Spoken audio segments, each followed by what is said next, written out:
بسم اللہ الرحمن الرحیم۔ السلام علیکم ورحمۃ اللہ وبرکاتہ۔ حافظ ابن کثیر رحمۃ اللہ علیہ نے ایک عبرت ناک واقعہ بروایت ابن جریر ابن ابی حاتم مجاہد نقل کیا ہے۔ پہلی امتوں یعنی بنی اسرائیل میں ایک عورت تھی۔ اس کو جب وضع حمل کا وقت شروع ہوا اور تھوڑی دیر کے بعد بچہ پیدا ہوا تو اس عورت نے اپنے ملازم کو آگ لینے بھیجا۔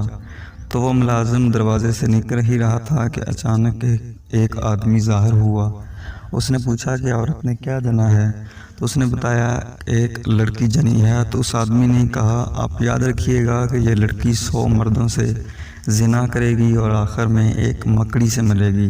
ملازم یہ سن کر واپس ہوا اور فوراً ایک چھری لی اور اس لڑکی کا پیٹ چاک کر ڈالا اور سوچا کہ اب یہ مر گئی ہے۔ تو ملازم ڈر کے مارے بھاگ گیا، لیکن پیچھے سے لڑکی کی ماں نے اس کے ٹانکے لگوا کر اس کا پیٹ جڑوا دیا، یہاں تک کہ وہ جوان ہو گئی اور خوبصورت اتنی تھی کہ اس شہر میں وہ بے مثال تھی۔ اس ملازم نے بھاگ کر سمندر کی طرف پناہ لی اور کافی عرصہ تک مال و دولت کماتا رہا، اور پھر شادی کرنے کے لیے شہر آیا اور جہاں اس کو ایک بڑھیا ملی تو اس بڑھیا سے ذکر کیا، وہ ایسی لڑکی سے شادی کرنا چاہتا ہے جس سے خوبصورت اس شہر میں کوئی اور نہ ہو۔ اس عورت نے کہا کہ فلاں لڑکی سے زیادہ کوئی اور خوبصورت نہیں ہے، آپ اس سے شادی کر لیں۔ آخرکار اس نے کوشش کی اور ان کی شادی ہو گئی۔ تو اس لڑکی نے اس کے بارے میں پوچھا کہ تم کون ہو اور تم کہاں رہتے ہو؟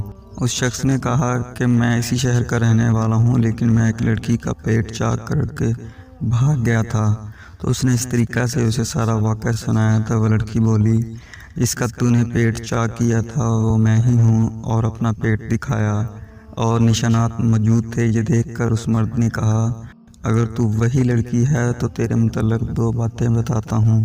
ایک یہ کہ تو 100 مردوں سے زنا کرے گی۔ اس عورت نے اقرار کیا کہ ہاں مجھ سے ایسا ہوا ہے، لیکن تعداد یاد نہیں۔ اس نے کہا کہ تعداد 100 ہے، اور دوسری بات یہ ہے کہ تو مکڑی سے مرے گی۔ اس ملازم نے لڑکی کے لیے ایک عالی شان محل تعمیر کرایا جس میں مکڑی کے جانے کا نام تک نہ تھا۔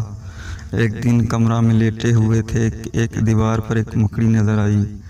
عورت بولی کہ کیا یہ وہی مکڑی ہے جس سے تو مجھے ڈراتا ہے؟ ملازم بولا، ہاں۔ وہ عورت فوراً اٹھی اور مکڑی کو نیچے گرایا اور مکڑی کو پاؤں سے مسل کر ہلاک کر دیا۔ مکڑی تو ہلاک ہو گئی، مگر اس کے زہر کی چینٹیں اس کے پاؤں اور ناخنوں پر پڑ گئے، جو اس کی موت کا پیغام بنا۔ اس کے جسم پر دانے اٹھے اور مر گئی۔